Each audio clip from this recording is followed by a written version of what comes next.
Sean, Nicky, James, it's great to have you here.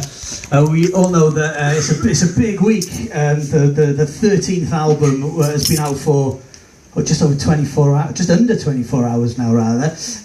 Resistance is Futile. How are you feeling, Sean, in the middle of this mad week of promo, ready for the album to be released? I'm feeling talked out, to be honest with you. Perfect. Nick, how are you bearing up? I'm hanging in there. Sean has taken over. He's our new de facto leader. James, let's start with your favourite tracks then, from this record, because I'm sure a lot of you, most of you probably heard it already. Some will be buying it for the first time, you know, physical, but we could do a track by track, but pick two songs for us that you'd like to talk about to begin with, if you would. Okay.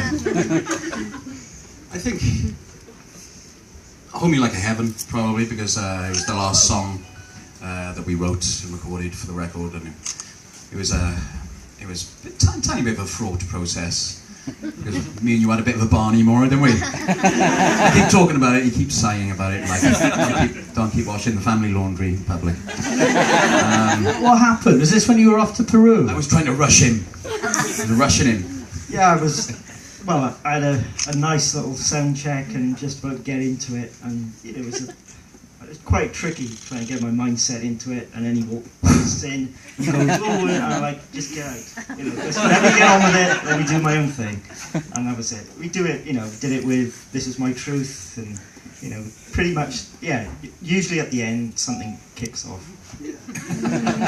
Usually something really good comes out of it, like Tolerate did, or Hold Me Like a Heaven did. So it was the last song written for this record? It was, yeah, and it just kind of, I kind of like that high tension and drama, where you're convinced, you know, in the private little moments, you manage to make some kind of Tim Pot cinematic kind of like a backdrop to it all, and I was convinced there was one last bit of magic to be grabbed in the air, and we were just about to go to Nice to do the video for International Blue, and I knew that usually if Sean writes a verse musically, then it sets me off to write a really good chorus. So I kind of, I said to you, have a go at this, kind of his our last chance, this high stakes kind of musical poker now, and kind of like, and then he came downstairs in the studio and he said, oh, I've got this. And usually what Sean does is like, you know, this either 3 or 4 chords, but there's always a beautiful vocal line around just really simple chords.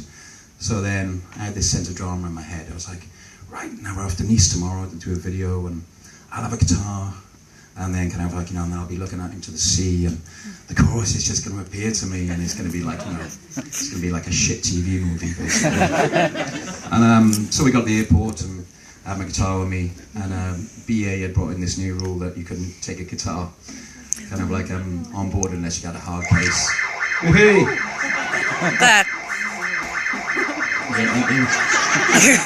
Don't nick CDs, that'll happen if you nick CDs from the back of the shop. Remix. Martin, I've told you to stop stealing CDs. And anyway, so kind of the check-in lady at BA just said, you know, she said, sorry, can't take it. I was like, I said, do you want a guitar? And she went, oh, that'd be lovely, thank you. So there's somebody in the Heathrow area with a nice Ibanez, kind of like acoustic guitar. And then we came back and he just found the place, you know. We had a good Barney, cleared the air. Borrowed someone's guitar in Nice, didn't you? The yes, runner's guitar. Yeah, borrowed the runner's guitar in Nice. And it satisfied my sense of drama that the last song had to go through this, like, you know, process of we had to kind of get over these barriers to actually write it and record it. And yeah, it was just, and again, lyrically, it was just to save that lyric up, you know, for the final one that, like, you know, Wire kind of offered to us. It was one that I wasn't expecting. Let's talk a bit about Nice then, an important place in the